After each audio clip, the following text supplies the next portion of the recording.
a todos ustedes. Bueno, pues antes que nada le quiero agradecer a todas las autoridades del Colegio Mexicano y a ustedes principalmente por haber asistido el día de hoy. Y bueno, vamos a platicar acerca de la ecocardiografía transesofágica. Realmente la ecocardiografía transesofágica en México, en el área para cirugía no cardíaca, es un monitoreo poco empleado o casi nulo, aunque el ecocardiograma no es nuevo, realmente existen como 20 años de atraso en México para la práctica de la ecocardiografía. Esto nos lleva a que la anestesia se vuelva rutinaria, que la anestesia se vuelva poco variable, y también si no vemos las cosas, como bien comentaba el doctor Carrillo, pues no podemos saber qué es lo que está pasando. Entonces, pues voy a empezar con la sesión y voy a tratar de hacerlo lo más sencillo. Les voy a pedir que si tienen dudas las podamos explicar al final. Vamos a buscar y vamos a platicar acerca de unos casos clínicos de las utilidades que tiene el ecocardiograma. No nada más es ver una imagen, sino es sacarle el máximo provecho para el cuidado de nuestro paciente. Entonces, pues voy a empezar. ¿Desde cuándo hacemos ecocardiografía transesofágica transoperatoria en el instituto? 2007. Desde el 2007, gracias a la atención y bueno, la visión de la Subdirección de Medicina Crítica al jefe de servicio de mi hospital, empezamos a hacer los trámites necesarios para iniciar la vigilancia y el cuidado de los pacientes que tienen un riesgo cardiovascular elevado y que van a entrar en la cirugía con ecocardiograma transesofágico. ¿Sí? Aproximadamente se hacen junto con, bueno, esto es en coordinación con el cardiólogo. Es un problema real que tenemos los anestesiólogos en los límites de competitividad. Por ejemplo, el cardiólogo dice, es que el anestesiólogo no puede hacer ecocardiogramas. ¿Pero por qué? No hay ninguno, no hay nadie, no hay un límite y solo el límite lo pone el anestesiólogo. Lo que estamos tratando de hacer es buscar cuáles son las herramientas y las bases científicas que apoyan esto y bueno, como bien se ha demostrado, nadie puede establecer el límite de competencia de alguna herramienta diagnóstica. Así como hay cardiólogos que hacen cardiología intervencionista, hacen electrofisiología, solo muy pocos hacen ultrasonido o ecocardiografía. Entonces nosotros tenemos la necesidad de implementar y de poder avanzar en esta área.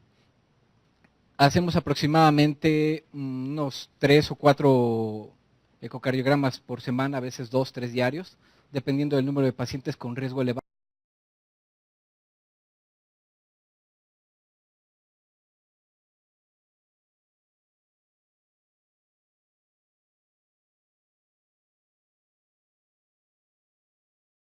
Según la Sociedad Americana del Corazón, que es la que nos rige en el occidente. ¿Cuál es el plan? Pues estamos buscando un curso avalado por la Universidad Nacional Autónoma de México y que sea para formación de anestesiólogos en ecocardiografía transesofágica. Todavía nos falta mucho porque es un gran camino, hay que hacer muchos protocolos, hay que hacer cumplir muchos requisitos para que ese curso sea establecido. Bueno, todos nosotros sabemos que la ecocardiografía, las primeras técnicas de ecocardiografía son la ecocardiografía transtorácica. Y bueno, todo el mundo esperaría tener un paciente acostado, un paciente de lado, donde pudieran hacer un ecocardiograma. Pero ¿qué sucede cuando los pacientes necesitan la atención y la evaluación transoperatoria? O sea, se han pensado qué puede pasar si el paciente tiene un problema cardiovascular, quisiéramos saber que tiene un ecocardiograma. Mucha gente, y es cierto, muchos de nosotros pedimos ecocardiogramas en el perioperatorio para nuestros pacientes. Pero ¿cuál es la finalidad? Buscamos la fracción de eyección. Y todo el mundo dice, es que tiene fracción de eyección baja, retrasa la cirugía. Verdaderamente ese es uno de los puntos más insignificantes que tiene la ecocardiografía. ¿Por qué? Porque la fracción de eyección es tan variable como es la frecuencia cardíaca. Es dependiente del operador. Para alguien puede ser 22%, para alguien puede ser 25%, para alguien puede ser 40, 60, 70, 80%. ¿De acuerdo? Entonces, es muy importante poder establecer qué nos va a aportar la ecocardiografía. Morfología de válvulas, cuerpos extraños, movimientos anormales de las estructuras determinadas del corazón. Entonces, como anestesiólogos, si podemos evaluar no nada más la fracción de eyección, sino la fracción de acortamiento, la integral velocidad-tiempo, la regurgitación, o conocer casos que verdaderamente impacten en el resultado del paciente, nos vamos a ver beneficiados. Les voy a presentar unos casos y bueno, vamos a hacer también un repaso rápido acerca de qué es lo que nos pide la Sociedad Americana del Corazón, la Sociedad Americana de Anestesiólogos Cardiovasculares y la Sociedad Americana de Ecocardiografía. Como les decía, tenemos algunas situaciones en las cuales no podemos pedirle un ecocardiograma transtorácico, como es la cirugía cardíaca, como es los pacientes con obesidad extrema, los pacientes con trauma torácico de forma inmediata, pacientes con neumotórax. Por ejemplo, aquí tenemos en esta parte un neumotórax a tensión, un paciente con contusión torácica importante, o pacientes que requieren ventilación mecánica a altos niveles de PIP. Entonces, como podemos observar de este lado, tenemos la obesidad, que es uno de los factores de riesgo más grandes que tenemos. Imagínense tratar de hacer un ecocardiograma transtorácico a un paciente con ese tipo de obesidad, es casi imposible. ¿Por qué? Porque la onda de penetración de la sonda de eco es menor y se va a ver amortiguada. Ahora, ese paciente con obesidad y aparte ventilación mecánica, distensión torácica, va a ser casi imposible poder determinar. Ahora, se sabe que cuando el paciente se le hace un ecocardiograma transtorácico en la unidad de cuidados intensivos, existe un riesgo de un error diagnóstico desde el 30 al 40%.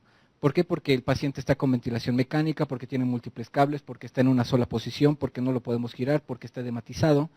Entonces, en este tipo de pacientes se recomienda el uso de la ecocardiografía transesofágica. Sin duda alguna, quien ha dado la iniciativa a la evaluación de la ecocardiografía transesofágica es la Sociedad Americana de Anestesiología, y bueno, ha creado las guías. Como verán, las guías son de 1999, que estamos viendo para nosotros. Bueno, eso tiene más de 10 años, ¿no? Más de 10 años.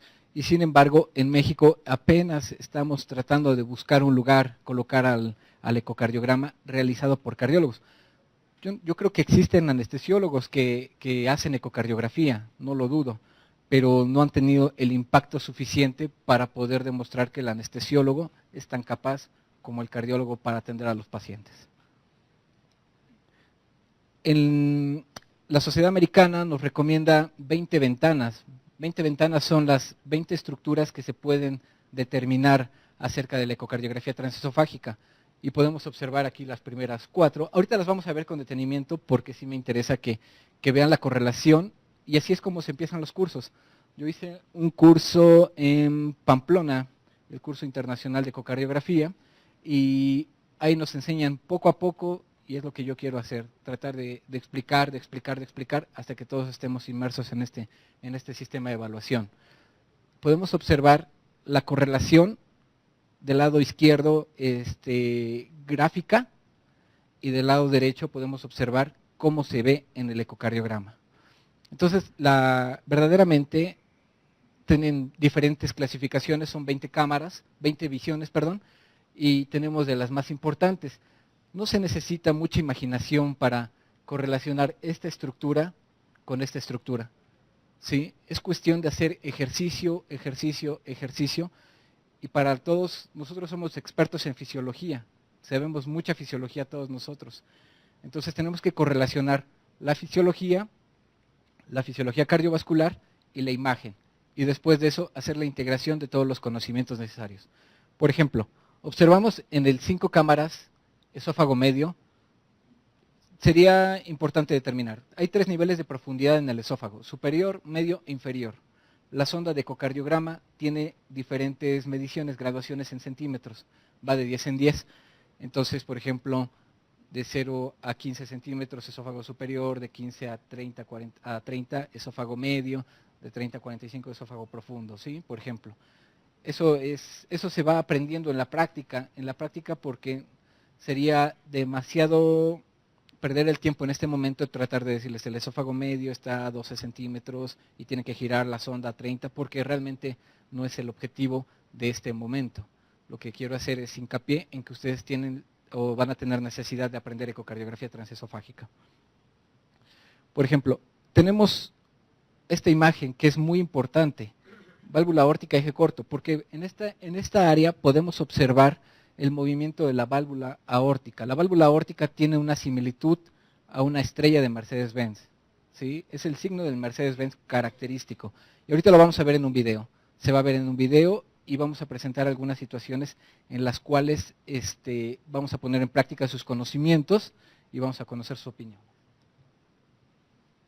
Podemos observar la válvula aórtica, la parte ascendente también de la aorta, y observar con una modalidad que tiene el ecocardiograma, que es el Doppler color, el flujo de la sangre. Si la sangre va en una sola dirección y va cercano al transductor, se pone rojo, si se aleja se pone azul. ¿De acuerdo? Eso lo pueden ver ustedes cuando ven los principios de ecocardiografía, ¿sí? O de ultrasonido. Si está cerca del vaso, la sangre va. Si está alejando, la sangre se vuelve azul. ¿Está bien? Entonces podemos observar también el movimiento de nuestras válvulas. Lo que les decía, ese es el verdadero Mercedes-Benz. ¿Sí? Ahí no es que sea, así está descrito como el Mercedes-Benz. ¿De acuerdo? ¿Qué nos muestra? La coactación de las valvas, que significa el cierre completo. Entonces, si medimos al paciente o vemos el movimiento en sístole o en diástole, podemos determinar si el paciente tiene insuficiencia o tiene estenosis. ¿Cuántos de nosotros no metemos pacientes con estenosis aórtica, con insuficiencia aórtica, estenosis mitral, cardiopatía dilatada, cardiopatía isquémica? Realmente necesitamos tener una forma de vigilancia. Recuerden que la primera herramienta o la única herramienta que permite la determinación de la cardiopatía isquémica de forma inmediata es el ecocardiograma. ¿Sí? Es más rápido que el electrocardiograma, más rápido que las enzimas. Cuando uno determina o percibe alteraciones en los movimientos, alteraciones en la disfunción diastólica, uno se da cuenta que efectivamente es más importante. Uno puede ver primero un extrasístole y después verlo en el monitor. Es inmediato. Uno puede ver cuando el paciente no tiene una buena contracción, cuando tiene disfunción, cuando tiene fibrilación auricular, a comparación del electrocardiograma. Que también lo ve, por supuesto, pero ustedes lo están viendo en vivo. Por ejemplo, tenemos esta imagen que también la van a ver. Esta imagen, si quisiera que la recordaran, esta es una imagen que se llama bicavo. En la parte superior es como si fuera un número 8. No. En la parte superior tenemos lo que es la aurícula izquierda, ¿sí? En esta imagen. En medio tenemos la aurícula derecha. Del lado derecho vemos la cava superior y del lado izquierdo la cava inferior. ¿Por qué? Porque es importante conocer esto, porque ahí podemos observar en qué momento existe un trombo que se está formando, en qué momento un catéter no está yendo a la cavidad cardíaca y se está yendo a la cava inferior, en qué momento se están produciendo émbolos aéreos. Podemos observar en esta imagen también, en estas imágenes que son otros cortes, lo que es la utilidad de la arteria pulmonar. ¿Cuántos de nosotros dijo, sí, bueno, es que tiene una tromboembolia? Bueno, ¿y a dónde se va? Sabemos que se queda en el corazón, pero que sube, no sube, tapa o ocluye el 80% de la luz. Recordemos que para que la tromboembolia aguda sea mortal, sea letal, debe de ocluir por lo menos el 80% de la luz de la arteria pulmonar principal. ¿De acuerdo? Sin embargo, ahorita vamos a seguir viendo. Por ejemplo, esta imagen es bien esencial porque esta es la primordial. Cuando uno hace ecocardiografía transesofágica, la primera imagen que tiene que buscar es esta. Esta se llama 4 cámaras. Está muy sencillo de identificar. 2 aurículas, 2 ventrículos. Un septo interauricular, un septo interventricular. De eso no hay dificultad. Es una situación bastante clara. Recuerden que el esófago está a menos de 1 centímetro de distancia del corazón. Entonces, a ese nivel podemos observar perfectamente las estructuras. Voy a darle un poquito más velocidad para que puedan observar. Vamos a ver. Ok. Esta es otra de las estructuras importantes. Cuando hay una visión, una ventana que se llama transgástrico, ¿sí? Y el transgástrico permite ver el corazón desde abajo. Uno entra a la cavidad gástrica, tiene una propiedad, la sonda de ecocardiografía, que hace flexión, y después de esto se dibuja el corazón desde abajo. ¿Qué es lo que observamos? Una dona, valga la expresión, una circunferencia. Entonces podemos ver este tipo de estructuras y tiene una nomenclatura especial que va a corresponder a la perfusión de cada una de las áreas de coronaria, ¿sí? Entonces tenemos la pared inferior, la posterior, en sentido a las manecillas del reloj es inferior, posterior, lateral, anterior, el septo y bueno, la mezcla de estas, la posteroseptal, la anterolateral. ¿Por qué es importante conocerlo? Porque cuando una de esas caras se deja de mover, vamos a poder observar que el paciente puede tener un infarto en esa coronaria, ¿sí? Si tenemos que la cara disminuye su movimiento en la zona, en la zona anterior, sabemos que tenemos la descendente anterior. Si la cara que disminuye su movilidad es la posterior o la posterior inferior, sabemos que tenemos afección de la coronaria derecha. Si tenemos la lateral, tenemos la circunfleja. ¿De acuerdo? Entonces, como sabrán, todos recordamos la anatomía, todos recordamos la fisiología y hacemos la aseveración. Le voy a cambiar acá porque quiero irme a los... bueno. Dentro de otras de las propiedades que tenemos de la ecocardiografía transesofágica es la determinación del gasto cardíaco. El gasto cardíaco es una estrategia que sirve para evaluar y saber nuestras metas de optimización y manejo del paciente. ¿Cómo se mide el gasto cardíaco? Bueno, el gasto cardíaco necesitamos medir cuánto pasa de sangre por una dimensión determinada. En este caso, tenemos el tracto de salida del ventrículo izquierdo, que es la subida inmediata a la válvula aórtica. ¿Sí? Esa es una. Necesitamos conocer con Doppler la función de la curva y medir la frecuencia cardíaca a la que está pasando la sangre. Entonces, por una integral que ya está bien establecida, uno puede conocer cuál es el gasto cardíaco de los pacientes. Vamos a ver. Sé que las imágenes que acabo de pasar son muy rápidas, pero requieren mucho tiempo de práctica y de asimilaciones. ¿De acuerdo? Entonces vamos a ver cuáles son las recomendaciones actuales acerca de cuándo usar el ecocardiograma transesofágico. Sabemos que si tenemos un paciente con disección aórtica, pacientes para evaluación de endocarditis, pacientes con trombos, pacientes que vamos a evaluar aorta torácica, ¿sí? Buscando placas de ateroma, buscando colocación. Por ejemplo, ¿cuántos de ustedes han visto un balón de contrapulsación que tiene que estar fijado a nivel de la salida de la arteria axilar? Y bueno, se va guiando con ecocardiografía transesofágica. Cuando obviamente la evaluación transoperatoria de la colocación de válvulas, la evaluación del paciente con obesidad mórbida, como ya lo hemos dicho, y pacientes que cuando les hacen el ecocardiograma transtorácico es imposible encontrar la ventana. ¿Por qué? Porque o está muy distendido el tórax o está está edematizado, ¿sí? Está aislado. Entonces, esta es una de las indicaciones. Vamos a ir a algo un poquito más aplicable para que ustedes también encuentren la esencia de esto. Paciente de 55 años con obesidad mórbida. Todo el mundo hemos metido un paciente, no de 55, pero sí con obesidad mórbida. Ingresa a cirugía, el diagnóstico es choque séptico. Tiempo de evolución, 90 horas. El ritmo es sinusal, el eje es normal, pero tiene choque, 60-30. PVC de 16 y le solicitan un ecocardiograma. Déjame ver por qué camina.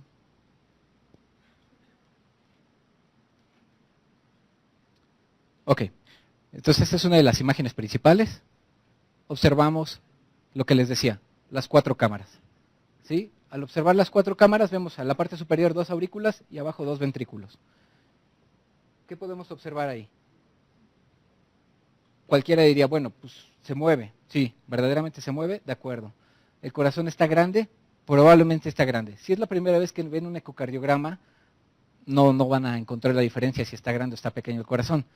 Realmente el ventrículo derecho siempre debe ser más pequeño que el ventrículo izquierdo, y el ventrículo izquierdo debe de moverse en todas direcciones. Acuérdense, cuando el paciente entra en sístole, la similitud más correcta es la del puño cerrado. ¿Sí? Todas las caras tienen que ir hacia el puño cerrado. Cuando es diástole, todo el mundo tiene que abrir. Bueno, toda la estructura cardíaca tiene que abrir. Entonces, sístole, diástole, sístole, diástole. Tenemos la misma imagen que ya correlacionamos. ¿Y qué tenemos? Bueno, el caso clínico está orientado para un paciente que está con 16 de PVC, con choque, y que realmente lo que tiene es una miocardiopatía o una falla cardíaca. ¿Sí? Recordemos que dentro de las fases de la sepsis tenemos la depresión miocárdica y dentro de la depresión miocárdica está asociado a la falla cardiovascular o la dilatación, ¿sí? Es frecuente este tipo de patologías en pacientes críticos, es frecuente que lo presenten estos pacientes cuando estamos en el quirófano y es importante vigilarlos. Es muy esencial que cuando el paciente tiene deterioro hemodinámico importante, inexplicable, busquemos la razón. Esta puede ser la cardiopatía dilatada. ¿Sí? Otro caso que es también frecuente para nosotros, 76 años, diabetes de 37 años, va para una colectomía laparoscópica y el paciente pues tiene un bloqueo bifascicular y pues algo no gusta bien. ¿Por qué? Porque tiene 170-40. Estaremos hablando que tiene insuficiencia aórtica, ¿no? Importante. Bueno, pues le tomamos un ecocardiograma y vemos que dentro de las caras, ustedes pueden ver en este ejemplo, esta es la cara anterior del ventrículo y aquí está la cara inferior. Entonces, ahorita que veamos el video correr, vamos a observar que esta zona es la que no se mueve.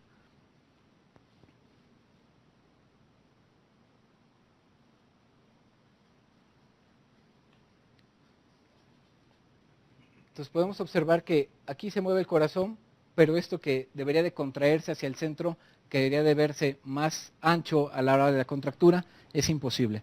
Entonces sabemos que es la cara anterior, que podríamos pensar pues, que tiene alguna afección sobre la coronaria de la descendente anterior. Si el paciente está siendo operado, bueno, si no es una urgencia, el paciente debería salir de quirófano, pasar al área de hemodinamia, ya sea o hacerle un stent, colocarle un stent al paciente, tratando de mejorar, o simplemente una angioplastía, ¿no? Una dilatación previa de las coronarias para lograr que esta zona no se infarte. Recordemos que el corazón izquierdo es uno de los principales, o la principal parte de la bomba que nos ayuda a salir adelante. Si el corazón izquierdo falla, difícilmente podemos sacar a nuestro paciente adelante. Volvemos a pasar a los esquemas y observamos lo siguiente.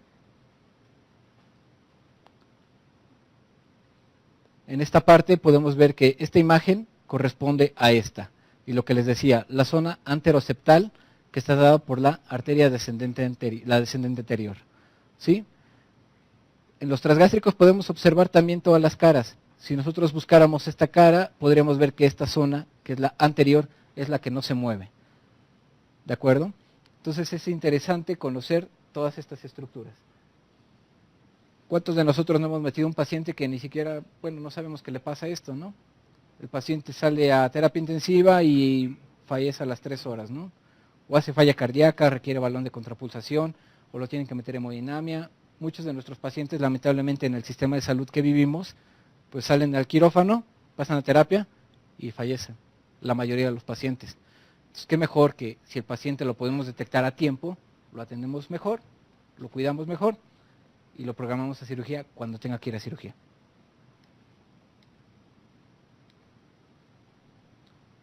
Se supone que este es el caso clínico del paciente, 6 horas después de que el paciente está con deterioro.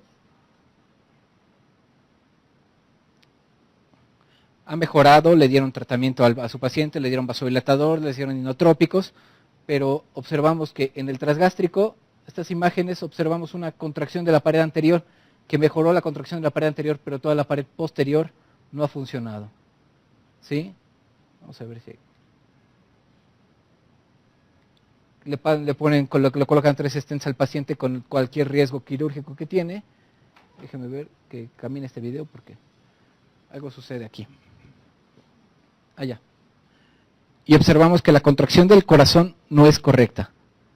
¿Se acuerdan que el corazón iba al centro? Sístole, sístole, sístole. Acá observamos que el corazón se mueve circular. ¿Qué estamos pensando? Pues que el paciente tiene una disfunción cardíaca generalizada. El corazón se ve dilatado, el corazón se ve delgado en algunas paredes y se mueve solo por rebosamiento de algunas zonas. Obviamente, ¿cuál es el pronóstico de este paciente? Pues es malo. ¿Por qué? Porque el paciente con falla cardíaca hace disfunción de todas las estructuras, de todos los órganos, principalmente el riñón. Entonces podemos caer en un síndrome cardiorrenal, ya veremos después qué síndromes podrán ser, y cuál es la terapéutica, pero sabemos que un paciente con falla renal, falla cardíaca, tiene un pronóstico bastante reservado. Entonces, bueno, estas imágenes corresponden a algo que ya habíamos visto, una cardiopatía dilatada, un paciente con disfunción cardíaca, y esta imagen sí quisiera que se la llevaran también en la memoria. Se cierra completamente el corazón, totalmente está cerrado. ¿Qué está pasando? ¿Cuándo un corazón se puede estar cerrado? Pues cuando no tiene volumen. Entonces, esa imagen es correspondiente a un estado de hipovolemia, que es otra de las situaciones en las cuales podemos ocupar el ecocardiograma transesofágico, ¿de acuerdo? Entonces, la hipovolemia se mide a nivel del transgástrico y se busca la ventana de los papilares, y al ver las ventanas de los papilares, o los papilares que son los músculos que sostienen el aparato estructural de las válvulas, podemos ver que un papilar que contacta con otro papilar, se llama papilar kissing o el beso del papilar, habla de una hipovolemia severa. ¿Sí? Lo vamos a ver adelante. Obviamente sabemos que ¿cuántos de nosotros no nos imaginamos muchas cosas cuando dicen sístole, diástole? Pero ¿cuántas fases tiene la diástole? ¿Cuándo realmente tiene la diástole importancia? ¿De acuerdo? La diástole es una cosa bastante compleja, una situación bastante compleja, que depende o es la segunda parte de la contracción. ¿Sí? Podemos observar en una ventana, que es esta, a nivel de la válvula mitral, el Doppler, y observamos también el flujo de las ondas. Observamos, estos patrones se pueden obtener a través del Doppler pulsado, y vamos a ver la onda E y la onda A, que corresponde a una de las partes de la diástole. ¿Y eso qué tiene que ver? Cuando la diástole está disfuncionando, la onda E o la onda A disfunciona, el paciente tiene disfunción cardíaca, disfunción diastólica. Y la disfunción diastólica está asociada principalmente a falla cardíaca izquierda, y sabemos que el territorio más grave de afección es el territorio izquierdo subendocárdico. Entonces, si el paciente entra bien y de repente hace disfunción diastólica o cambia el patrón de las ondas, estamos pensando que el paciente no lo estamos atendiendo, cuidando adecuadamente el corazón, ¿sí? Entonces, es importante saber que algo hicimos, tenemos que mejorarlo. Necesita volumen, necesita inotrópico, necesita vasopresor, necesita frecuencia, por ejemplo, ¿de acuerdo? Necesita ritmo. Todas estas son variantes de la disfunción diastólica y podemos observar algunos patrones. El patrón normal, la onda E va a ser superior a la A, siempre debe ser una relación conservada. Sin embargo, ¿qué pasa cuando la relación es diferente y la onda E es pequeña y la onda A? Acuérdense, viene la sangre de los pulmones, pasa por la aurícula izquierda y al momento de entrar a la cavidad ventricular izquierda, imagínense ese momento, se presenta el primer flujo, la onda E, que habla del llenado, ¿sí? Pero si el corazón está apretado, si el corazón está fibrótico, si el corazón está grande, hipertrófico, lo primero que va a pasar cuando llega la sangre es al chocar, pues nos va a dar una onda pequeñita. ¿Por qué? Porque va a reflejar luego. Entonces, este es el ejemplo, ¿sí? O hay momentos en donde la onda E no se puede apreciar siquiera. Entonces ahí tienen que hacer varias maniobras. Esto es un preámbulo nada más. Por ejemplo, sabemos que también nos ayuda la ecocardiografía transesofágica para la determinación. ¿Cuántos de nosotros vemos pacientes con trauma torácico? Muchos, ¿sí? ¿Cuántos de nuestros pacientes hacen extrasístoles, hacen falla cardíaca, hacen FA, o hacen hacen daño cardiovascular? Por ejemplo, esta imagen corresponde a un paciente con trauma torácico, ¿sí? Como verán, en lugar de que todo vaya hacia el centro, en sístole, se mueve por una parte, se mueve por otra parte. Este es evidente. O pacientes que tienen, está saliendo de bomba este paciente y observamos que todavía tiene un poco de aire. ¿Por qué? ¿Cómo sé que tiene aire? Porque tiene unas burbujas que pasan de la aurícula izquierda al ventrículo izquierdo, ¿sí? En esta imagen se puede ver, se ve más claro de este lado. Y bueno, observamos que anda pasando continuo. Si es cirugía cardíaca, bueno, pues es esperable. Pero ¿qué pasa cuando no es cirugía cardíaca, es cirugía neurológica? Bueno, pues el paciente está haciendo una embolia aérea, ¿no? ¿O qué pasa cuando es cirugía ortopédica y en lugar de ver gas, observamos trombos bien formados, bien establecidos de esto? ¿Qué vamos a hacer con nuestro paciente? Ahorita les voy a pasar un caso que lo vivimos. Este caso es muy interesante. Lamentablemente el pronóstico del paciente fue malo y es una señora, ese lo vimos apenas hace un par de meses en el instituto. Es una señora que tiene 75 años, se fracturó la cadera, nunca le dijo a los hijos, 4 semanas después los hijos se dan cuenta que la mamá no camina y dicen vamos a llevarla al hospital. La llevan al hospital y la señora, bueno, pues diabética, con múltiples comorbilidades, el paciente está, bueno, la señora presenta un infarto no Q antes de entrar a cirugía, pero bueno, uno dice, revisando la literatura sabe que si el paciente entre más semanas pase estando postrado con una fractura de cadera, más posibilidad de mortalidad tiene. Sin embargo, bueno, pues decidimos entrar a cirugía, obviamente está anticoagulada, ¿por qué? Porque pues, tiene un infarto y decidimos hacer a este paciente anestesia general. Le colocamos una sonda transesofágica y observamos esto. Podemos ver de primera intención en la parte superior la aurícula izquierda, ¿sí? Una cavidad dilatada, ¿sí? Se ve como la presencia de humo. Ese humo se llama contraste espontáneo. Podemos ver el septo interauricular y vemos la aurícula derecha.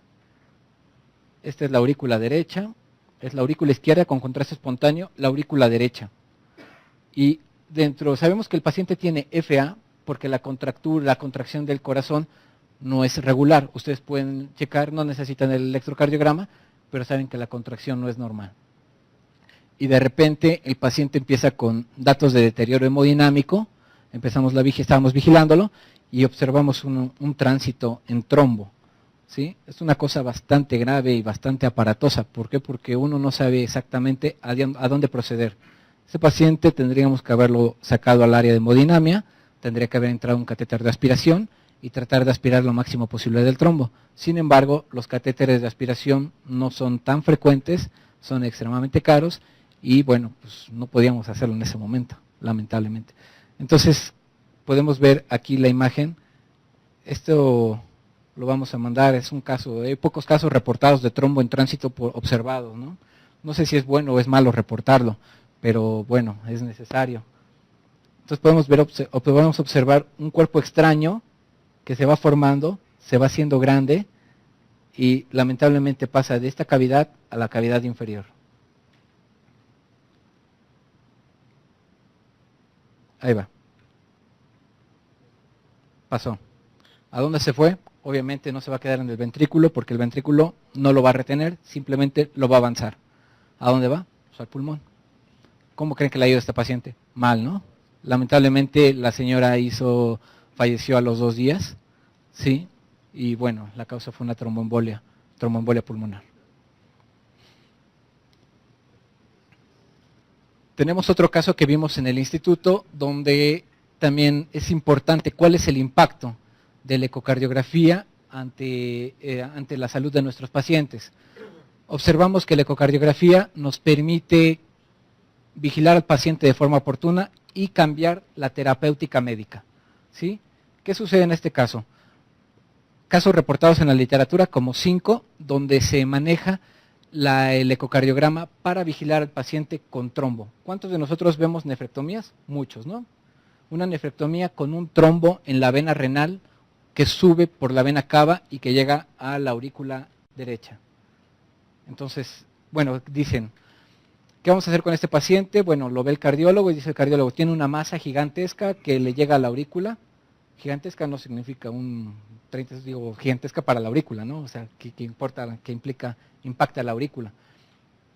Entonces hablan con el cardiólogo dice, ¿sabes qué? Habla con el nefrólogo, el urólogo, dice el urólogo, le tengo que quitar el riñón, le tengo que quitar el trombo.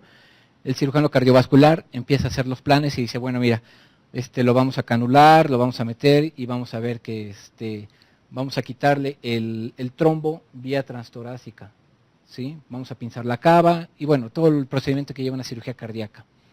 Entonces vemos las imágenes, obviamente le hablan al área, tenemos un área especial que se llama medicina perioperatoria o alto riesgo perioperatorio, y en el área observamos el ecocardiograma transtorácico y podemos ver que dentro del área está el hígado, se puede ver perfectamente el hígado, tenemos una masa que va subiendo y que llega exactamente a la entrada. En la reconstrucción tridimensional observamos la misma masa y tenemos ahí, está pequeño y se ve pequeño, pero realmente es un trombo que cualquier fractura de ese tipo de estructuras, hace una tromboembolia como la que vimos hace un rato. Entonces, bueno, pues nos piden que asistamos a este tipo de procedimiento.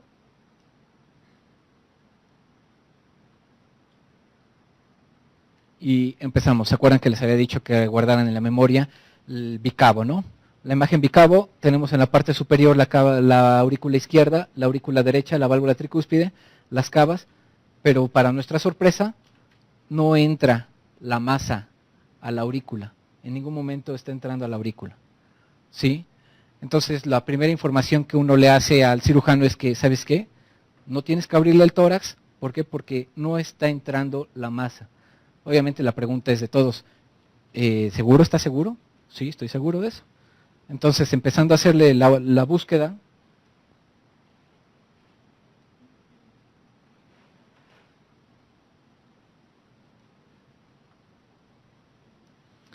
vamos buscando a través de la cava y observamos el trombo, efectivamente, está el hígado, y aquí observamos tamaño de una uva aproximadamente girando en la unión de la cava inferior. ¿Sí? Entonces, ¿cuál es nuestro objetivo? Decirle, ¿sabes qué? A los 70 y tantos años, que te abran el tórax, que te abran el abdomen, que te quiten el riñón y que te abran el corazón, como que no está grato, ¿no? ¿Por qué? Porque la morbimortalidad de nuestros pacientes está aumentada. Entonces decidimos, ¿sabes qué? No necesita entrar a cirugía cardíaca. ¿Por qué? Porque no está implicando. Entonces, ¿qué solucionamos ahí?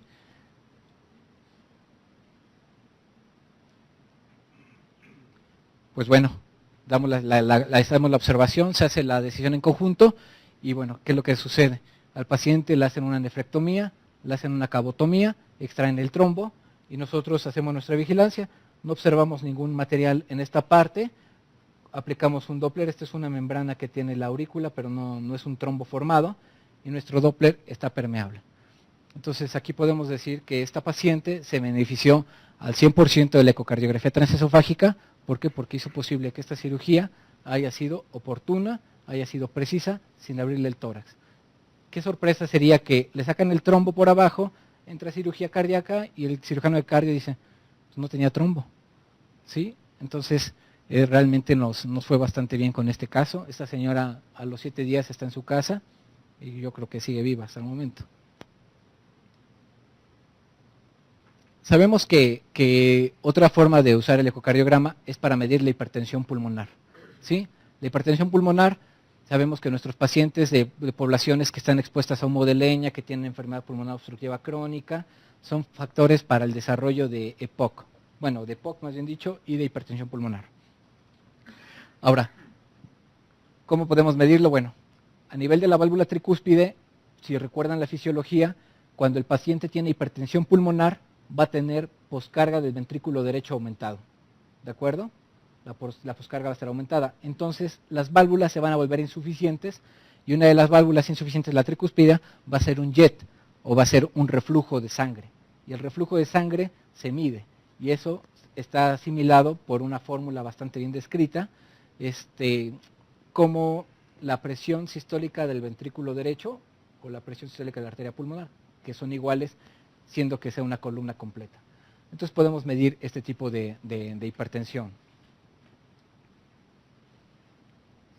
Tenemos otro caso clínico interesante, es un paciente de 70 años programado para un ICE normal por reflujo y durante la inducción el paciente hace una crisis convulsiva por una emergencia hipertensiva.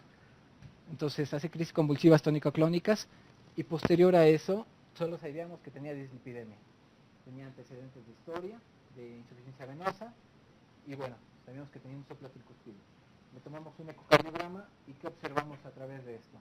Observamos lo que les decía, la válvula tricúspide con un jet que va de abajo hacia arriba y que tiene una comunicación entre las dos aurículas. ¿Ya me lo acabé? Sí. ¿Ya me lo acabé? Ya está bien.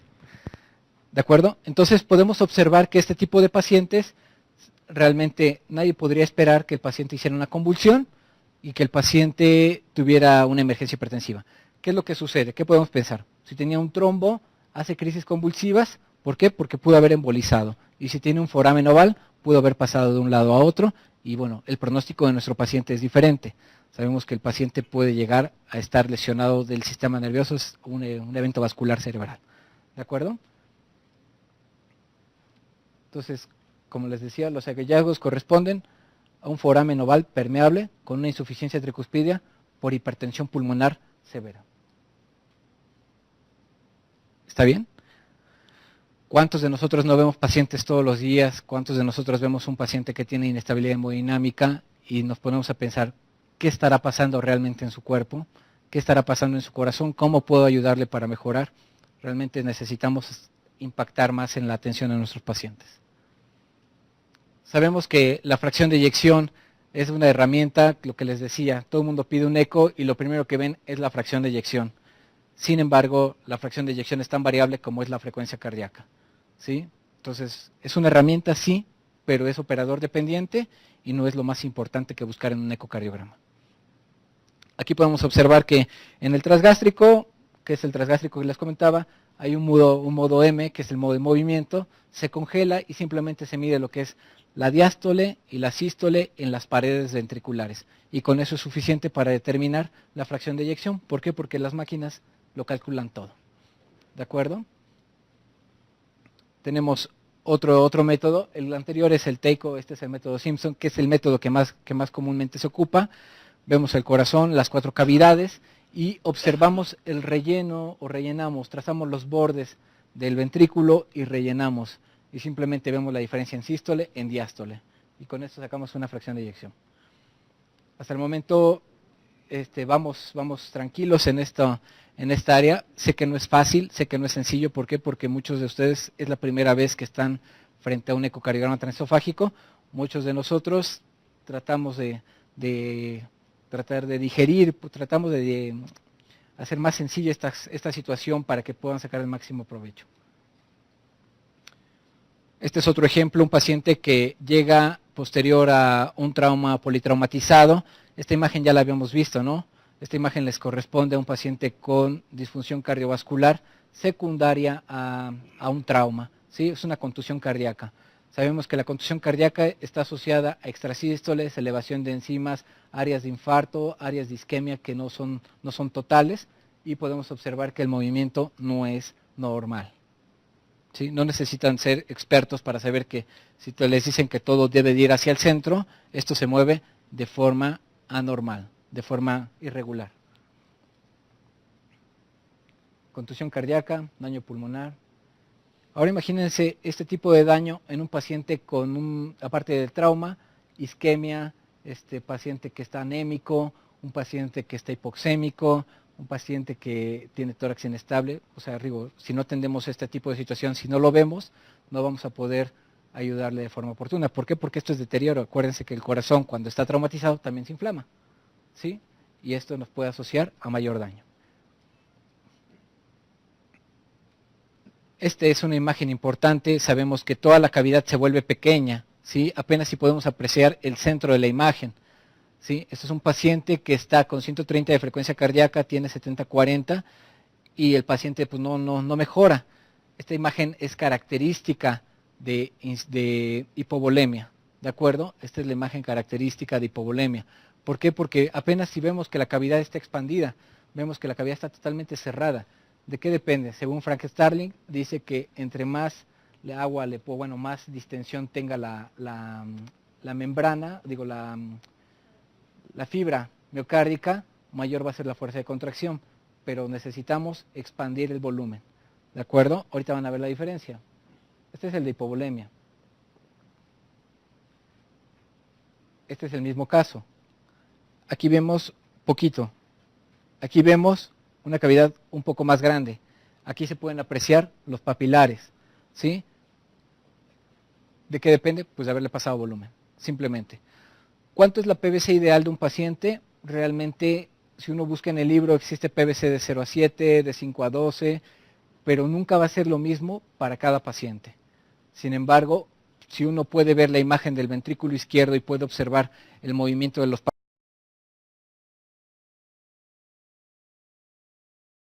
papilares, puede saber cuando el papilar está contactante, está hipovolémico hasta no demostrar lo contrario, ¿sí? Ahorita vamos a ver el caso más ejemplar de la disfunción. Lo que les decía, se mide en sístole, en diástole, el área está hecho en un círculo, ¿no? Entonces, la diferencia de áreas nos permite establecer la fracción de acortamiento y el volumen que le hace falta a nuestro paciente. Ejemplo, a las 10:37 tiene poco volumen, a las 11:42, a las 14:52 tiene más volumen. ¿Qué hicimos? Le dimos tratamiento con líquidos, vasopresores, agua, sangre, por lo que haya sido necesario para lograr expandir esa cavidad. ¿Está bien? Aquí observamos pequeño, aquí lo observamos grande, aquí observamos contracción completa, aquí observamos que podemos ver los bordes del ventrículo. Esta es una situación que hemos visto todos hemos visto esto. Todos hemos visto una cardiomiopatía hipertrófica obstructiva, ¿sí? ¿Qué situación es? Bueno, pues un paciente que tiene realmente un corazón gigante. ¿Qué implica eso? Que tiene hipertrofia en todos los sistemas, en todos los sentidos, tiene una hipertrofia concéntrica obstructiva y va a entrar a cirugía. Entonces tiene 80 años, tiene un divertículo roto, requiere tratamiento quirúrgico, es hipertenso, diabético y tiene POC. Entonces sí pueden observar en esta parte el corazón que está gigantesco. La cavidad que estamos viendo en el transgástrico, en lugar que sea una cavidad totalmente adecuada para ver el volumen, no se observa nada. Y moviendo el transductor podemos ver el corte longitudinal y podemos ver que tiene una masa gigantesca ventricular, ¿sí? ¿Este paciente tiene riesgo de cardiopatía isquémica? Claro, por supuesto. ¿Es más fácil que se infarte? Por supuesto que es más fácil que se infarte. ¿Por qué? Porque las coronarias requieren más trayecto, mejor presión para poder pasar en medio de tanta fibra muscular. Entonces, bueno, a ese paciente le dicen, ¿sabes qué? Pues es que como que se mueve lento, vamos a ponerle dobutamina, y entonces el paciente con dobutamina, sabemos que es un betagonista, empieza a estar taquicárdico, y el paciente está más taquicárdico, y lo que hace es estado de choque. Uno dice, ¿pero por qué? Súbele a la dobuta, pues para que mejore, ¿no? Grave error. Tenemos una cosa que se llama obstrucción del tracto de salida, que es la comunicación que tiene la válvula anterior de la mitral con el septo.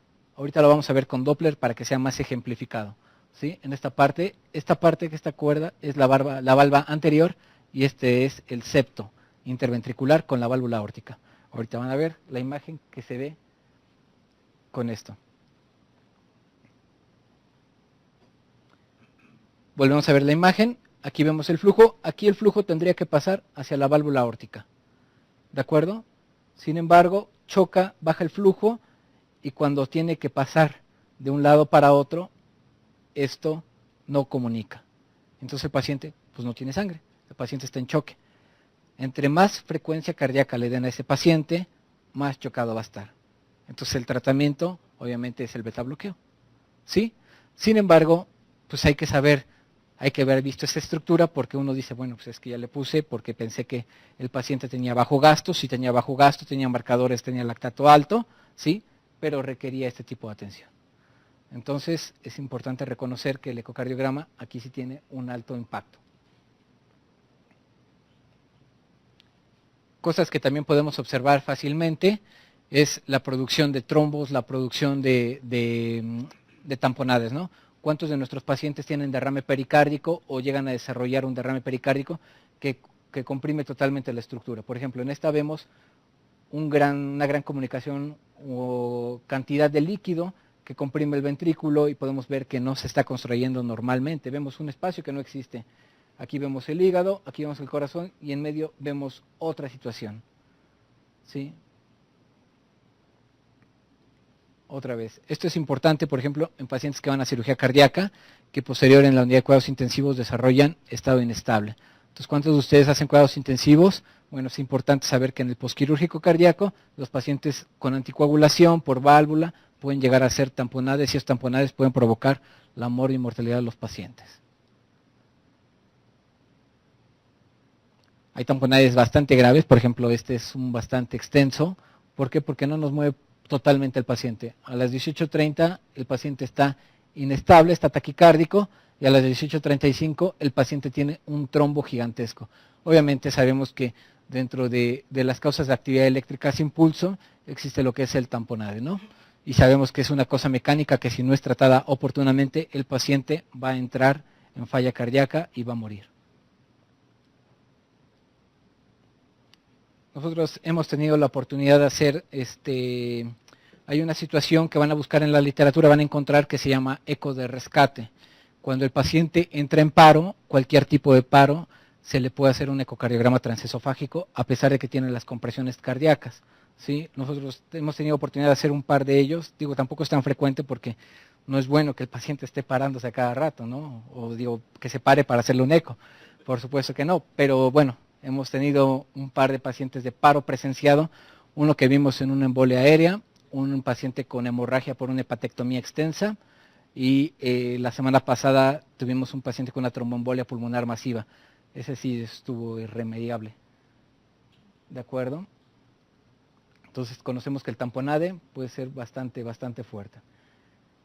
Casos frecuentes que vamos a ver, ya falta poco, casos frecuentes que vamos a seguir viendo y que vamos a ver cada día más es la endocarditis. ¿Sí? La endocarditis siempre está asociada a los pacientes que llegan, pues que son traficantes, que usan drogas, que son adictos a algún tipo de circunstancias, ¿sí? ¿Y cómo lo sospechamos? Bueno, porque el paciente siempre es importante escucharles el pecho.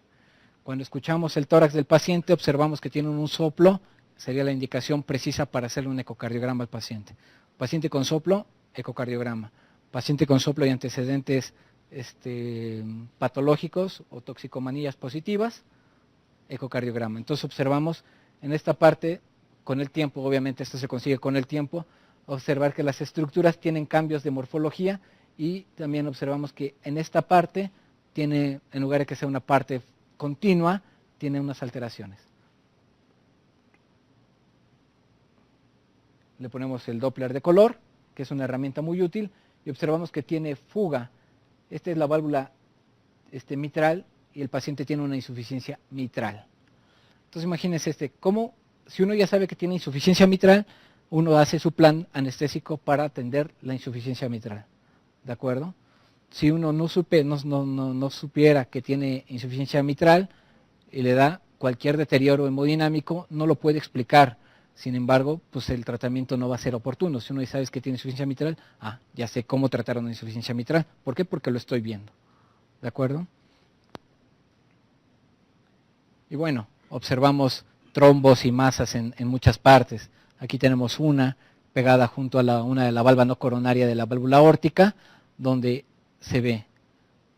¿Quién puede decir que esta lesión no va a embolizar? Nadie puede decirlo. ¿Alguien puede decir que esto puede causar la muerte a un paciente? Por supuesto. ¿Por qué? Porque pasando la válvula aórtica, cualquier estructura puede ser afectada. El corazón, el riñón, las extremidades, el intestino, cualquier situación. Entonces, si sabemos este tipo de atención, vamos a trazar un plan adecuado para cuidar a nuestros pacientes. Obviamente aquí se ve la endocarditis de la válvula, aquí no está congelada la imagen y tenemos nuestros tractos. ¿Está bien? Esta es una imagen también característica de los trombos en formación, pacientes con FA. Todos metemos pacientes con FA, ¿sí? Muchos pacientes dicen, es que tiene el INR normal, pero eso no significa que tiene el INR alargado, pero no significa que esté perfectamente anticoagulado. Entonces observamos en la aurícula derecha unos trombos. ¿Recuerdan la imagen de la cadera que les enseñé? Es muy similar, son trombos hiperecoicos que giran y son resistentes en esta área. Como se podrán dar cuenta, todas las imágenes de ecocardiograma que les he mostrado es para cirugía no cardíaca, ¿sí? Por eso es mucho el impacto que tiene sobre nosotros. No sé cuántos de ustedes hagan anestesia cardiovascular, pero la mayoría de nosotros hacemos anestesia general o anestesia por especialidades y sabemos que esta es una herramienta correcta para nuestra vigilancia. Entonces, ¿cuál es nuestro reto? Bueno, estamos buscando que la evolución en la medicina es día a día, el reto es importante, sabemos que nosotros mismos tenemos nuestros límites, sabemos que nosotros podemos mejorar nuestra calidad de atención en nuestros pacientes. Y bueno, como todos, de un tiempo para acá yo soy un joven en esta área de la medicina, pero de un par de años para acá se llama medicina perioperatoria, ¿no? ¿Qué implica la perioperatoria? No implica nada más el transoperatorio, implica conocer al paciente antes, durante, después y en el futuro, ¿sí? Si hacemos una estrategia de prevención antes de que pase una eventualidad, sabremos que el paciente va a tener mejor resultado. Muchos de nuestros estudios nunca son prospectivos ni son a lo largo del tiempo. Eso lo tenemos que cambiar. En la formación de los muchachos tenemos que saber que tenemos que empezar a enseñarles que no nada más tienen que llenar una hojita, no nada más tienen que ver cómo se ve el monitor y después se van. No, hay que darles atención al paciente. Somos médicos desde el principio, en medio, después, y vamos a normar las conductas. Un ejemplo más claro es lo que les decía. Si uno como anestesiólogo le dice al cirujano cardiovascular, no le tienes que abrir el tórax, es porque yo tengo la demostración de que no tiene por qué. Y al paciente le fue muy bien. Qué sorpresa hubiera sido para alguno de nuestra familia que le dijeran, ¿qué creen? Le abrimos el tórax, pero no tenía nada. Es grave eso. ¿De acuerdo? Sabemos que los riesgos y las complicaciones son mínimas y queremos que exista un programa formal.